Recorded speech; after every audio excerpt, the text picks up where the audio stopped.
For today's video ay magluluto ako ng sinigang na bangus with hipon. Una, lininisan ko na yung bangus sa hipon. Tapos sinalang ko na rin yung kaserola na may kamatis, sibuyas, saka luya. Pagkakulo, linagay ko na yung bangus.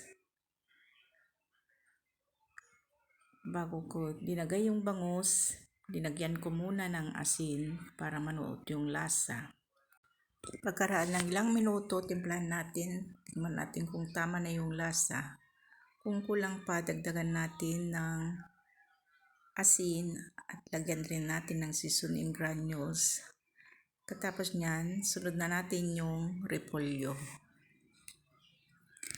Kung naabot mo itong puntong ito at nagustuhan itong aking video, paki-like and share. At kung hindi ka pa subscribe sa aking YouTube channel, huwag sanang kalimutang pindutin ang subscribe button. Ayun, isunod na rin natin ilagay yung hipon. Ayan, pagkaraan ng ilang minuto, timplahan din natin ng sinigang mix para masarap yung lasa, medyo maasim-asim. Huwag sana kayong magsawang manood sa aking mga ina-upload at sana may natutunan na naman kayo sa aking video. Salamat sa panonood at hanggang sa muli. God bless everyone.